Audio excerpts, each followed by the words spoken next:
Hi මම ගෝසිත මේ දවස්වල රාමෙන් නූඩල්ස් කියන්නේ ගොඩක් ප්‍රසිද්ධ කෑමක්නේ.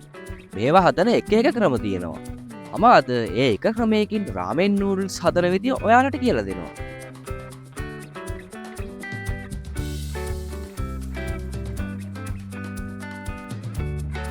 ඉතින් මේ තියෙන්නේ මේක හදන්න අවශ්‍ය වෙන ද්‍රව්‍ය ටික.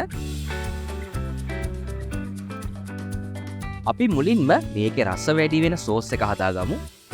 සෝයා සෝස් තේ හැඳි දෙකක් මම බෝල් එකකට දාගන්නවා. ඊළඟට ඔයිස්ටර් සෝස් තේ හැඳි දෙකකුත් මම දාගන්නවා. මේ මුළු රෙසිපියම රස වෙන්නේ මේ ඔයිස්ටර් සෝස් වලින්. ඒ නිසා මේ සෝස් එක අනිවාර්යයෙන්ම එකතු කරගන්න ඔයාලා. තව මම චිලි පේස්ට් වලින් තේ හැඳකුත් දාගන්නවා. දැන් මේ ටික මික්ස් කරගමු අපි.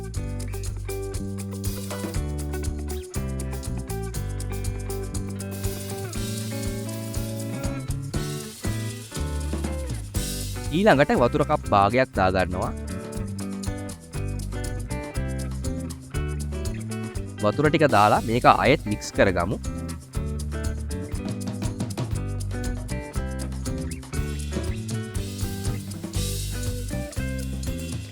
හරි අපි එහෙනම් සෝස් එක නම් හදලා ඉවරයි. දැන් නූඩල්ස් ටික තඹ ගමු. ඒකට මම පෑන් එකක් ලිපේ තියලා වතුර ටිකක් වැඩිපුර දාගන්නවා. මම අද මේක හදන්නේ ශනික නූඩල්ස් වලින්. වතුර ටික හොඳට රත් වුණාම මම ශනික නූඩල්ස් දෙක දාගන්නවා.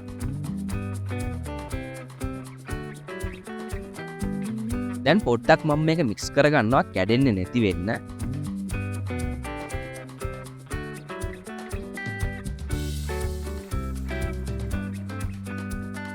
විනාඩි 3-4ක් යනකොට මේක නියම ගානට තැම්බිලා තියෙන්නේ. දැන් මේකේ වතුර මේ ගානට තියෙනකොට ලිපෙන් බාගෙන මම පැත්තකින් තියාගන්නවා. හරි එහෙනම් දැන් බලමු රාමෙන් එක හදන විදිය. පෑන් එකක් ලිපේ තියලා තෙල් මේසෙදි දෙකක් මම දාගන්නවා. තෙල් ටික පොඩ්ඩක් රත් වීගෙන එනකොට මම පොටියට කපාගත්ත සුදු ලුණු මේසෙදි දෙකක් දාගන්නවා. තව මම පොටියට කපාගත්ත ලුණු මේසෙදි එකමාරක් වගේ දාගන්නවා. ඒ වගේම මම මේකට පොටියට කපාගත්ත ලුණු කොළ මේ වගේ ස්වල්පයක් එකතු කරගන්නවා. දැන් මේ ටික මික්ස් කරන ගමන් අපි පොඩ්ඩක් ෆ්‍රයි කරගමු.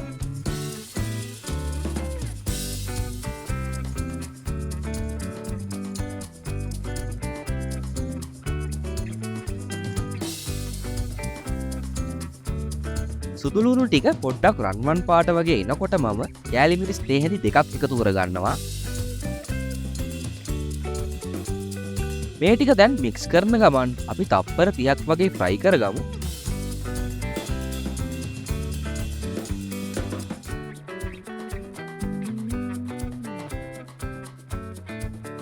ඊළඟට මම කලින් හදාගත්ත සෝස් එක මේකට දාගන්නවා. දැන් ආයෙත් මේ ටික හොඳට මික්ස් කරගමු.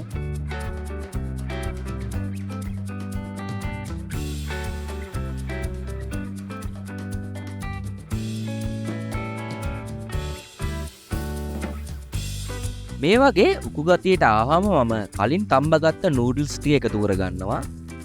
මේ ටික දැන් මික්ස් කරන ගමන් විනාඩි 2ක් වගේ පිස ගන්න ඕනි.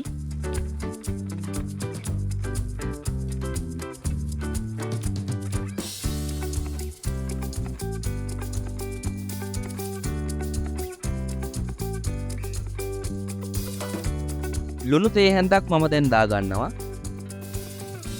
ආයෙත් පොඩ්ඩක් මික්ස් කරගමු. ඔයාලටත් මේ වගේ වතුර හිතෙන්නේ නැතුව හදාගන්න පුළුවන් නම් ගොඩක් හොඳයි. හරි ඔන්න මගේ රාමෙන් එක නම් දැන් නියම ගානට ඇවිල්ලා තියෙන්නේ. මම දැන් මේක ලිපෙන් බාගෙන බෝල් එකකට දාගන්නවා.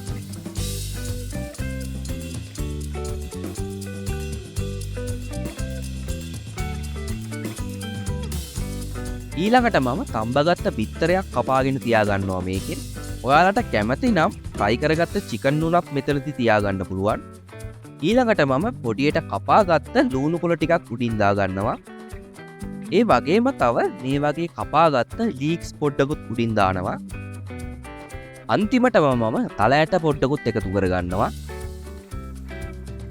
ඔන්න එහෙනම් රාමෙන් එක හදලා ඉවරයි. නූඩල්ස් කන්න ගොඩක් මාසායට මේ රෙසිපි එක නම් ගොඩක් වටිනවා. ගෙදර ඉන්න ගමන් ලේසියෙන් හදාගන්න පුළුවන් නිසා ඉතින් මම හිතනවා ඔයාලා මේක හදලා මටත් රස කියයි කියලා. එහෙනම් මගේ මේ වීඩියෝ එකත් බලන්න.